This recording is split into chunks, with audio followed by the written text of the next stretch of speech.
नारळी पौर्णिमेच्या म्हणजेच रक्षाबंधनच्या तुम्हा सर्वांना खूप खूप शुभेच्छा। तर आज आपण इथे नारळी पौर्णिमा विशेष रवा नारळाचे लाडू बनवणार आहोत। पिठी साखर मिक्स करून जे आपण लाडू बनवतो त्यापेक्षा जे पाकातले लाडू बनवतो ना ते खायला खूप छान लागतात, अगदी असे पेढ्यासारखे मऊसूत लागतात। पण हेच पाकातले लाडू जेव्हा आपण बनवतो तर बऱ्याच जणांना भीती वाटते, कारण पाकातले लाडू बरेचदा फिसकटतात। पण तुम्हाला सांगते, जर तुम्हाला त्याचं एकदम परफेक्ट जजमेंट आलं ना तर तुम्ही कितीही प्रमाणामध्ये हे पाकातले लाडू आहे ना अगदी परफेक्ट बनवून घ्याल। इथे बघू शकता एकदम छान आणि सुबक असे आपले हे लाडू बनून तयार आहेत। चवीला सुद्धा अगदी मऊसूत लागणारे हे पाकातले रवा नारळाचे लाडू कसे बनवायचे ते बघूयात आपण।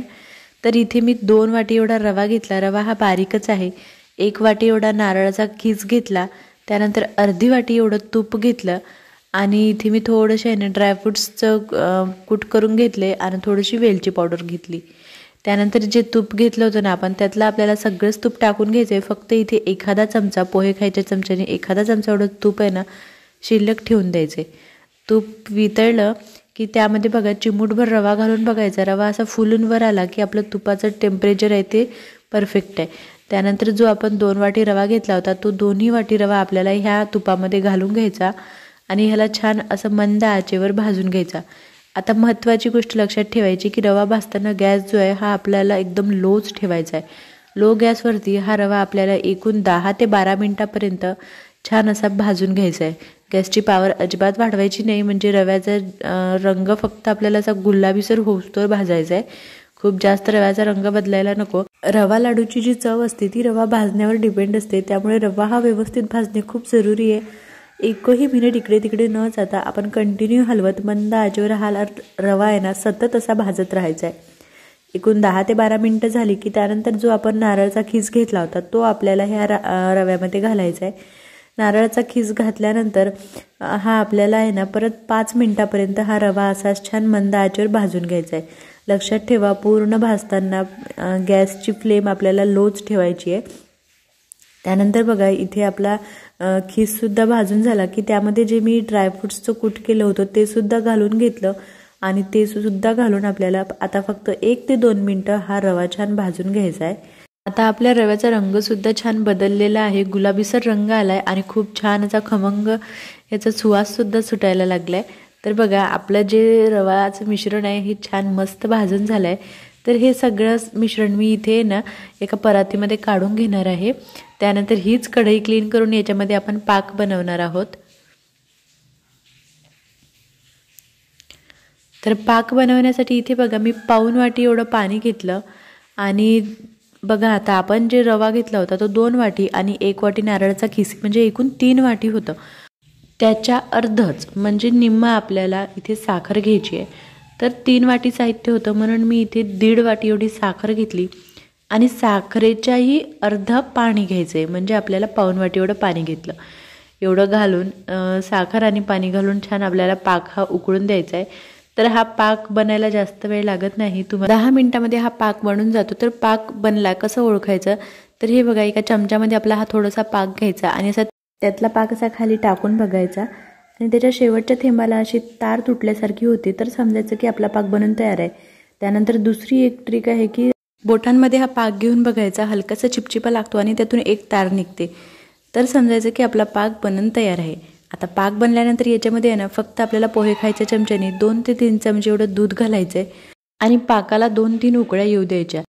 त्यानंतर इथे बघू शकता जी काही साखरेची मळी असते पाकामधली ती सगळी अशी वर आली आहे। तर आता काय करायचं आहे आपल्याला की एक अशी गाळणी घ्यायची आणि गाळणीने ही सगळी मळी अशी काढून घ्यायची आहे आपल्याला, म्हणजे आपला पाक जो आहे हा छान स्वच्छ होऊन जातो। एका दुसऱ्या भांड्यामध्ये ओतून सुद्धा हा पूर्ण पाक गाळून घेऊ शकता तुम्ही, किंवा अशी सुद्धा ही मळी काढू शकता। आता मळी काढून झालेली आहे आणि आता ह्याच्यामध्ये आहे ना मी इथे थोडीशी वेलची पावडर घालणार आहे। फक्त वेलची पावडर घालून याला एकदा मिक्स करून आता गॅस आपल्याला बंद करायची आहे। आपला पाक अगदी परफेक्ट बनून तयार आहे। त्यानंतर आता ह्या जो रवा होता आपण भाजलेला त्याच्यामध्ये हा पाक गरमागरमच आपल्याला टाकायचा आहे। पाक बनल्यानंतर अजिबात इकडे तिकडे बागडायला जायचं नाही, पटकन पाक ह्या रव्यामध्ये ओतून द्यायचा आणि सगळा रवा पाकामध्ये छान मिक्स करून घ्यायचा आता माझा पाक इथे परफेक्ट प्रमाणामध्ये बनून तयार झाला होता, त्याच्यामुळे मी काही थोडा थोडा करून वगैरे टाकला नाही, मी सगळाच पाक एकदाच टाकला. आणि जे उरलेलं तूप होतं, आपण जे 1 चमचा तूप उरवलं होतं, ते तूप आता आपल्याला ह्या रव्यामध्ये वरतून असंच घालायचं आहे. याने काय होतं, आपल्या लाडवाला छान चकाकी येते आणि लाडू अगदी मऊसूत बनतात. त्यानंतर बघा, आता हा सगळा रवा ह्या पाकामध्ये छान मिक्स करायचा. तर आता हे मिश्रण तुम्हाला जरी सैल वाटत असलं तरी ह्याला आपण आहे ना 10 मिनिटापर्यंत असंच राहू देणार आहे. 10 मिनिटामध्ये हे मिश्रण आहे ना छान आवळून येतं. म्हणजे जो रवा आहे ना तो सगळा पाक हा पिऊन घेतो. त्याच्यामुळे बघा, ह्याला मिक्स करून असंच 10 मिनिटासाठी सोडून द्यायचं. 10 मिनिटानंतर आता इथे बघू शकता तुम्ही, आधीच्यापेक्षा तुम्ही आता हे मिश्रण बघू शकता छान आवळून आलं आहे. थोडंसं असं कोरडं झालं आहे, तरीसुद्धा मला इथे थोडं जास्त ओलसर वाटत होतं, म्हणून मी आणखी हे थोडा वेळ याला असंच राहू दिलं. आणखी थोड्या वेळाने आपण ह्याला बघूयात. हे बघा, ह्याला मध्ये मध्ये असं मिक्स करत राहायचं. आता बघा, आता आपलं मिश्रण परफेक्ट लाडवासाठी तयार आहे. 10 मिनिटानंतर आणखी थोडं 3 ते 4 मिनिटं मी हे मिश्रण असंच राहू दिलं होतं आणि मिश्रण मस्त आवळून आलं आहे. रव्याने सगळा पाक पिऊन घेतला. आता ह्याला हलकंसं मिक्स करून आपण लाडू वळायला घ्यायचे आहेत पटकन. तर इथे बघू शकता, एकदम पटकन असे लाडू वळले जात आहेत. खूप जास्त कोरडं मिश्रण होऊ द्यायचं नाही आणि खूप जास्त ओलसरसुद्धा नको. असं मीडियम कोरडं झालं की आपण हे मिश्रणाचे आहे ना पटापट लाडू वळायला घ्यायचे आहेत. बघा, अगदी सोप्या पद्धतीने लाडू वळल्या जात आहेत. लाडू वळायला अजिबात त्रास होत नाही. त्यानंतर बघा, अर्धा लाडू वळून झाला की याच्यामध्ये जर तुम्हाला बदामाचे, काजूचे किंवा मनुक्याचे, पिस्त्याचे असे काप लावायचे असतील तर तुम्ही अर्धा लाडू वळून झाला की त्यामध्ये लावून घ्यायचे. म्हणजे ते काप त्यामध्ये छान असे फिक्स होऊन जातात. इथे मी याच्यावरती बदामाचेच काप लावलेत. तुम्ही तुमच्या आवडीनुसार कुठल्याही ड्रायफ्रूट्सचे काप याच्यामध्ये लावू शकता किंवा नाही लावलेत ना तरीसुद्धा चालेल. इथे बघा, पटापट असे लाडू वळल्या जात आहेत आणि मी इकडे ठेवत आहेत. तर अप्रतिम लागणारे हे लाडू एकदा नक्की बनवून बघा. रवा नारळाचे लाडू खायलासुद्धा खूप छान लागतात आणि पौष्टिकसुद्धा आहे. तर नारळी पौर्णिमा विशेष हे रवा नारळाचे लाडू या रक्षाबंधनला नक्की बनवून बघा. वजनी प्रमाणामध्ये जर तुम्हाला सांगायचं झालंच तर हे लाडू आपण अर्धा किलो रव्याचे लाडू बनवले होते. मी ज्या वाटीने प्रमाण घेतलं होतं त्या वाट्या मोठ्या होत्या आणि त्याच्यामध्ये बघा आपले इथे 22 ते 25 मीडियम आकाराचे लाडू बनवून तयार होतात.